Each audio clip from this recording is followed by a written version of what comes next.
Hi, welcome back everyone. So today I'm going to be discussing how I prepared for the MCAT, and I was going to upload this video a lot earlier, but with the holidays and everything I just ended up not being able to record the video. So I hope this video provides you with a lot of much needed information, whether you're planning on taking the MCAT, whether you're retaking the MCAT, or you're in the process of studying for the MCAT, because I know how that experience is. But anyway, so I'm going to be talking about the resources I used to study for the MCAT, the strategies I used to study for the MCAT. Then I'm going to be discussing my 2 MCAT experience and what I did the first time and what I did not do and what I learned through that experience. So if you had watched my first video, you should know that I took the MCAT twice. So the first time I took it was in 2018 and I took it in June. So I remember the day I actually took it June 30. And that was my first time taking the MCAT, and my score was 502. And then I retook the MCAT last year, and I retook it July 13 or something, July 10 I think of 2019, and I got a 513. So I'm just pretty much going to be talking about what I learned from the first experience. So first I'm going to talk about resources I used for the MCAT and resources that I would recommend. So I first I'm going to recommend Chad's video, and if there's anything you take out of this video, it is go find Chad's video, subscribe or pay for the subscription and use Chad's video. It was what saved me for physics and chemistry section, maybe a little bit, yeah, physics, general chemistry, organic chemistry. Chad's video, please go get that, and it is $50 per month. I think you can share it with someone so you don't end up having to pay for everything. I'm going to talk about the strategy I used with Chad's video, but yeah, that's one thing I highly recommend. Chad's video, please use that. That was very helpful for me in studying. The second resource I recommend is UWorld. The second thing you should take away from this video, if there's anything you take away from this video, is UWorld. Please use UWorld. UWorld was the best in terms of practicing and building my confidence, building my endurance for the test. Please use UWorld. And then, well, obviously the MCAT material. See, the bulk of your practice and your full length and whatever should be the MCAT material. Like, make sure you do all the exams if you can. Make sure you do the sample test, your practice test, your section banks. Make sure you use those resources. Now after that, another resource I used was my Kaplan books. So I used the Kaplan books to study like 5-6 books. I used them to study also, so I recommend those also. Then after that, I used some supplementary materials, which was the Exam Crackers exams. Those were good, I would say. I just used them to supplement the other stuff I was doing. I also did some next step tests, full-length tests, just to practice and to see where I was before the exam day. Now, another resource I would highly recommend is Khan Academy videos. So I use Khan Academy for Psych and Psychology and Sociology section. I pretty much watched all the videos, and I would highly recommend those videos also. Those were like really helpful in helping me get the information for psychology and sociology in a way that actually like stuck with me, and like that was really helpful for the MCAT also. Then talking about strategies I used to study for the test. So these strategies I'm talking about now, those are the strategies I used the second time to prepare for the MCAT. So what I did, I started studying for the MCAT. I'm sorry, I might have to pause sometimes just so I remember. But the strategies I started studying for the MCAT, the second MCAT, in May. So I did May, June, and then I took it in July. So I think I studied for the MCAT for 10 weeks. And so when I started studying for the MCAT was the week I was going to be graduating from my master's program. So, and then I took a week off before, the exam for my brother's graduation. So the way I structured it was so I could study for 10 weeks. And now what I did was I started with physics and chemistry studying. I started by watching the physics video for Chad's video. So the good thing about chat is that all the videos, you condense a lot of topics into one video. So you might watch one video and then you're done with 3 topics in like in a section. For example, physics, sometimes you would like condense like 3 topics into one video, and those videos are not long at all. That's like the awesome part. I think the videos will take you maybe 2 hours, maybe 3 hours. I think 3 hours at most, sometimes even 1 hour, and that's like 3 chapters in a book, in a textbook, in a Kaplan book, right? So what I did was I used the videos to structure my day, which meant for physics, I think I ended up studying for 2 weeks for physics, or 1 week, 1 week and some days. So I was watching so what I did was I would watch Chad's videos and I would use his study guide. So I would get all the information. Then I would go back to my Kaplan book, and then I would look through the summary section just to see what I remembered and what I did not remember. And that's pretty much how I prepped for the physics section. And then I would do practice. So this was a typical day looked like. So to practice, so I scheduled my day in a way that I got 2 breaks in a day. And when I was studying throughout this 10 weeks, it was just plain studying for the MCAT. I did not work. I wasn't in school. I was even away from family because my family's in Maryland, but I was in North Carolina. So I didn't even have family distracted me. So which was one of the major things. And my roommate was also studying for the MCAT. So it was just like a really focused environment. But that did not mean I didn't do all this stuff. Like I'll get back to that. Anyway, so I would wake up in the morning. I think I woke up every day by 7. And then I would start watching my videos. I'll start watching the videos 3 hours. So I would like dedicate like 3 hours to watching the videos. Then I'll go for a break. And during that break, I might either like get lunch or work out or do something. Then I would come back, and most times I ended up changing places of where I was studying. But anyway, so I'll go, then I'll take a break for like an hour or 2. Then I'll come back and then study again for about 3 hours or 4 hours. Then I'll take a break again, and then I'll come back to finish up, and then that was the end of the day. So in a day, I would say I was studying for probably 9 hours, but it wasn't at once, which is one major thing I would recommend. It wasn't at once. So anyway, so let's say I watched the videos in the morning for the first 3 hours. Then when I come back, I would practice for the other 3 hours. I would do like I watched the videos for the first 3 hours. Then after that, I would spend the remaining 3 hours making notes. So what I did was I would go into my Kaplan book, go to the summary section, get all the information, write down the formulas, do the practice in the book, which wasn't a lot, which is like 10 questions or 15 questions. Do those practice.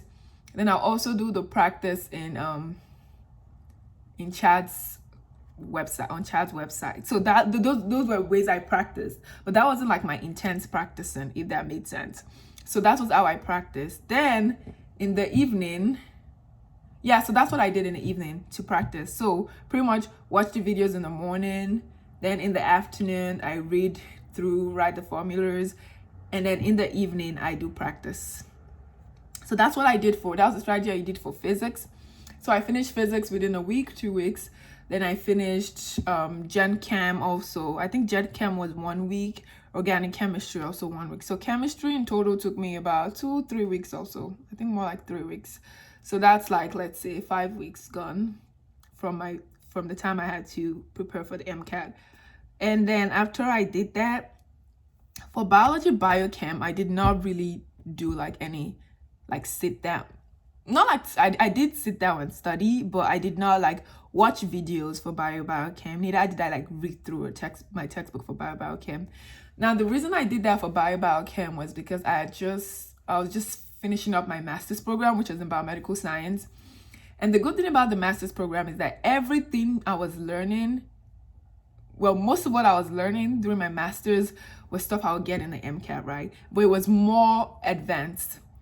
So which made it a lot easier for me to prepare for the MCAT. Like, I mean, in the master's program, we went through the whole biochem, the proteins, amino acids. We did the Krebs cycle, gluconeogenesis, everything. So we went through all that already. So I'd already studied for it recently, and it was still kind of fresh in my mind. So I knew that I did not want to go back and like study it right from the beginning, because that would end up being a waste of my time. So I did not do that. So what I did was, there were certain topics I knew I had to remember, kind of like memorize. And I knew that I did not like really remember it. So I just went into for specific topics. So topics like the menstrual cycle, for example, I had to remember the whole, luteinizing hormone and the rise and fall and all that stuff. Glycolysis, gluconeogenesis, electron transport chain, all that stuff. I had to remember the process all over again. So I memorized those and I wrote them down also as well, right? And other topics that I knew that weren't exactly my strong point in biology, I like went back to them, like, read them again, did the practice on them. But the major thing I did for biology, biochem, was I did U-word practice. So what I would do is I would practice U-word, like about 60 questions in a day, and then I'll review them. And my reviewing took me a long time, because reviewing them was the way I studied, right? So as I reviewed each question, I would go back. If there was a topic I came across and I was like, oh, I don't remember this, then I would go back and study that topic from the beginning, right? And those were topics. If there was a topic I saw and I'm like, I remember this topic, but I need to refresh my knowledge, then I would go to the summary section also as well, and then I would study that. So that's pretty much how I studied for biology, biochem.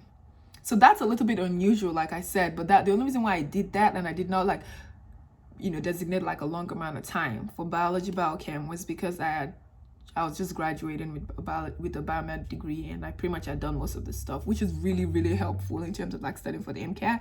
So yeah, we'll talk about my master's program another day, but I would like give details about it, because it was really helpful also for studying for the MCAT. Okay, the other section was Psych Soc. So Psych Soc, what I did was, I think I did Psych Soc within a week as well. So what I did for Psych Soc was pretty much watch all of Khan academic videos. So I looked through the topics using my Kaplan book, and Kaplan like divides all topics for all sections into like 12 chapters. So for each chapter, I would go into Khan Academy and watch every video on that topic. For example, let's say one of the chapter was attitude. I would go into Kaplan, watch all the videos about attitude, learn all the theories about attitude, everything. And as I was watching the video, I was like taking notes. And then after I watched the video, within the same frame of how I studied with Chad's video, after I watched the video, I would go to the summary section of my Kaplan book, and I would, write out the information and like just like look through it over again. And if there's any topic I was like, okay, I think I did not get this topic at all, which was rare, because those videos were really, really had like really, really good details. Then I would go back to the Kaplan book and then read on that topic. So that's how I did Psych Soc. Now cars is unique, because I don't know, cars is practice. You can like study for cars. So what I did that was a little bit different. Even though I started studying in May, cars I started studying a little bit earlier, just because I knew it was practice. And I knew like the last time I took cars, it kicked my butt, and I knew that I had to improve in cars. So what I did for cars was, I started in like January, I think. So I wasn't really studying for cars, but like, for example, the Kaplan book for cars, I read through all the chapters, and then I was doing the practice in Kaplan, right, from January. So that I used to do it every time I had to go to the clinic for my which I'll talk about later. But I had to, and as a part of my program, I had to go to the clinic, right? And while I was like shadowing or observing or whatever that was, I would like do Kaplan. I would do Kaplan cars. I'll read through the chapters, read through their techniques about taking the Kaplan, taking the cars test, and then I would do the practice that was like at the end of the chapters. So that's how I started for cars. So cars was like a little bit of practice. So I'd already started doing that practice, and I felt like I was getting better in terms of understanding the passages and like what these passages are looking for and how to think about them. So U-word was very instrumental to cars also. So then throughout, when I was studying for all this, I would be doing cars practice, right? So I think I started out doing so trying to remember. So I think it was, so I wasn't focused on the timing at first. I was only focused on like getting it right. So I wasn't timing myself.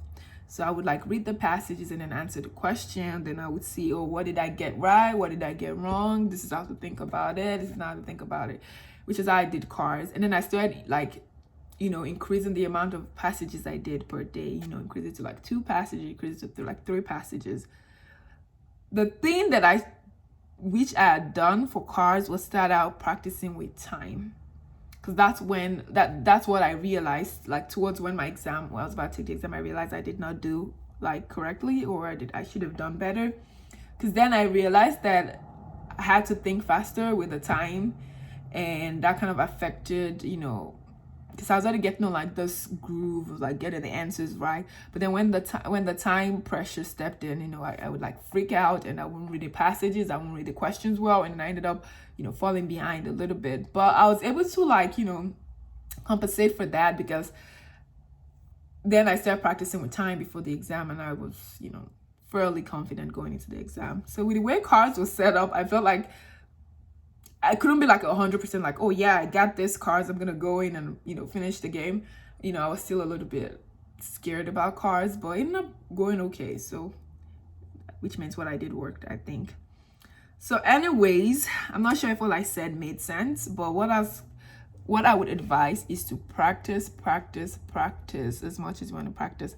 So okay, so let's say after I finished all of that, then I spent the rest of the weeks just practicing.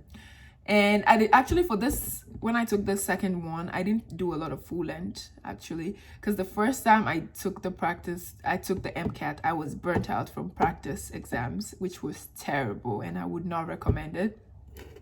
So anyways, I did the 3 full length AAMC test, and then I did the sample test for AAMC, which is kind of like a full length, so it was 4, right? Then I did 1 exam crackers, and I think I did 1 next step.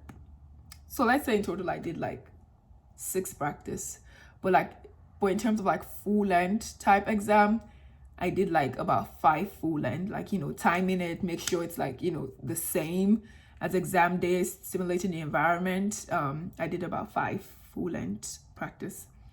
But I would recommend, and what I did was, so the day I do like the practice, the full length 7 hours practice, I ended it there, right? I ended my day after doing the full length practice. And then the next day, I would like review every section. And that reviewing took me about 2 days, I would say. So I'll tell you, so one advice I would give is when it comes to reviewing your practice is as important, even if not more important, than taking the practice.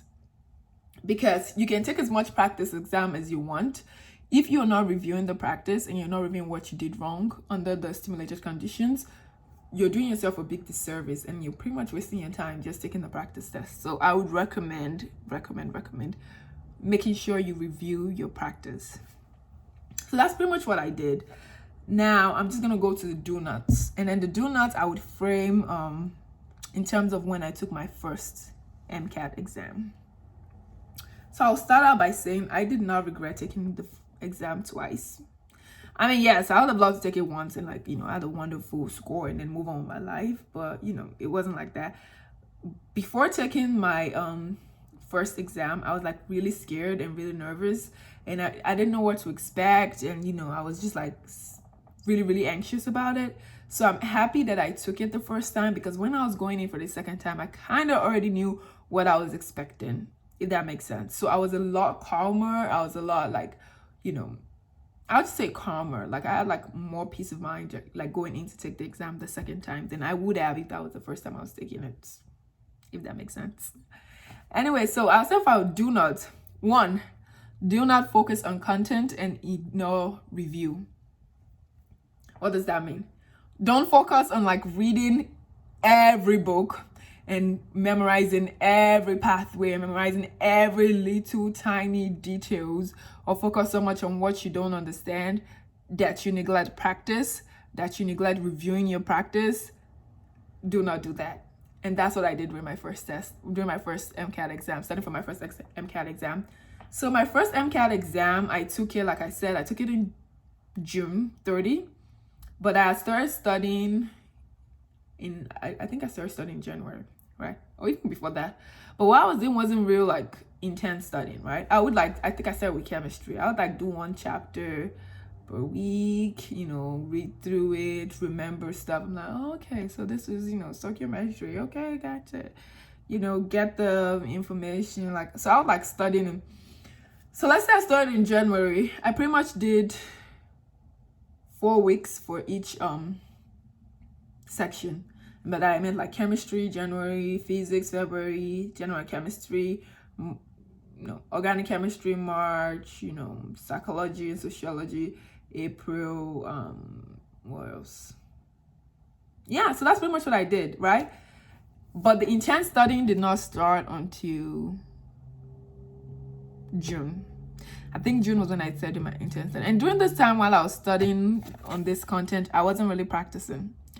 I mean, yeah, I would do like the practice at the end of the book, which is like 15 questions, and did not mirror the AAMC tests. So I don't even know what I was thinking. But yeah, but I would do that and I'll be like, okay, good. And then I'll move on, right? So I think I took my first full length in,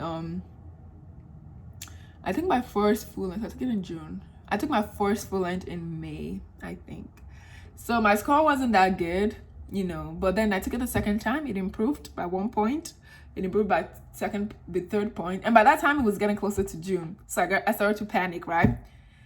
And that brings me to the second point. Do not get burnt out on full-length exams. Yep, that's a real thing. And that's what I did. By the time I was going to take my MCAT exam on exam day, I was fully burnt out from sitting down and taking a test 7 hours every day. I think leading on to my exam day, I was taking full-length. I was taking about 3 full-length exams per week. Yep, do not recommend. And so what happened was, like I said, when I started out, my score wasn't as good. The second time I took it, it went up, I think, to a 501. I was like, oh, okay. If I keep making progress, I might, get above a 510. But then after I got a 503, and then I think in June, that's when I started taking like all the practice like exam. Then I plateaued, and then I started getting like 499, 498, and I did not reach up to a 500. Even till the last exam I took leading up to my exam day, I think I got like 498. Yep. So that's what I meant by being burnt out, because by that time I was like tired from sitting down to take this test 7 hours almost every day. Most times when I started the test, I just wanted to get through it, and then I'll see my score and then I'll be disappointed, and I'm like, oh, I'll do better when I take it again. I'll take it again, I wouldn't do better, then go back. So it was just a cycle, and with each score I got back that wasn't good, my confidence was dying with it. So I just got into this old spiral, and it just made me really miserable. So I would say, do not get burnt out on your practice. Make sure you take the 3 AAMC practice test.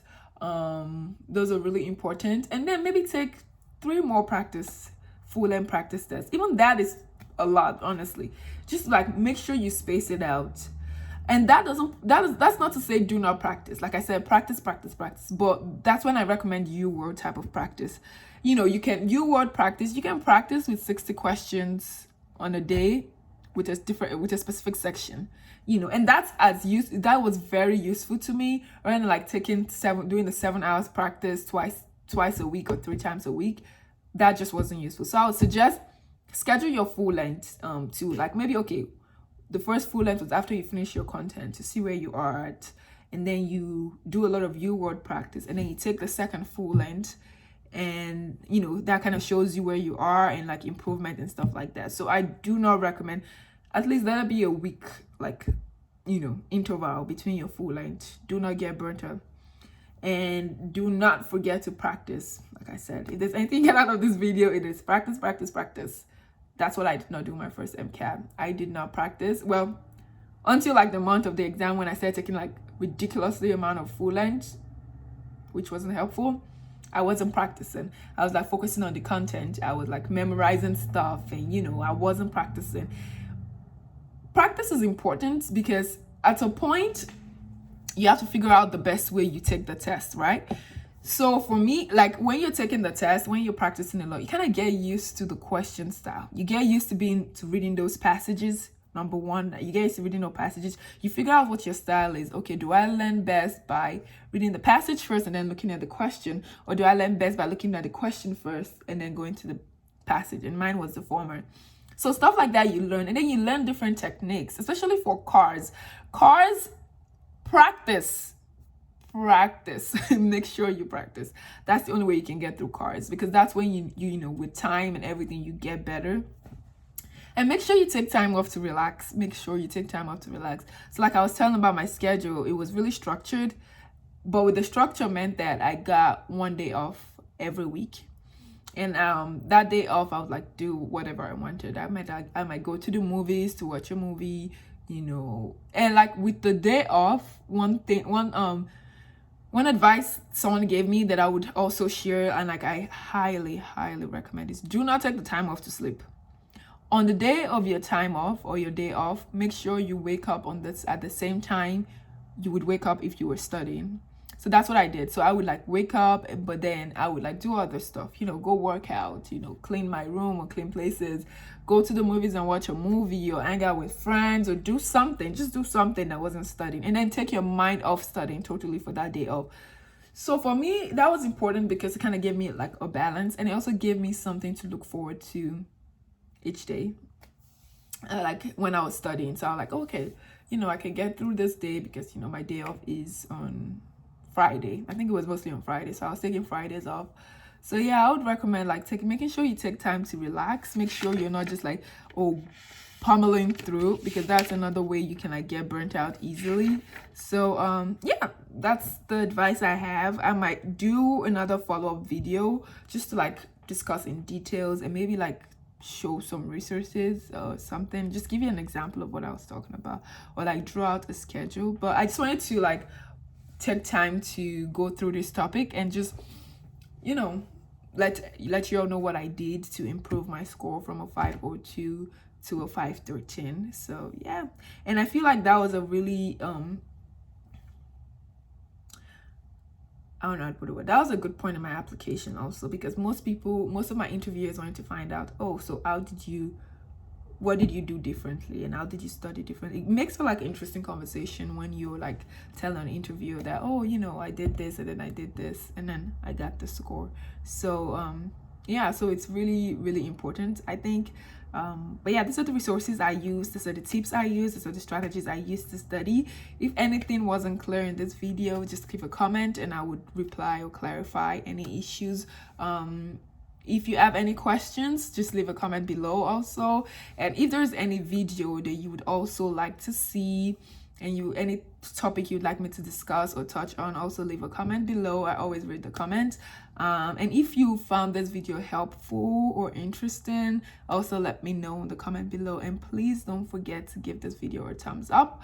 I'm gonna leave my email address in the description box below, so make sure to contact me if you have any questions, if there's any resources you want me to recommend, or, you know, talk about my experience using. Please let me know. I really hope this video was helpful to you. And like I said, I'm going to do a follow-up video to this studying for the MCAT and how I improved my MCAT score. Thank you so much for watching. Yeah, please subscribe below and thumbs up. Thank you.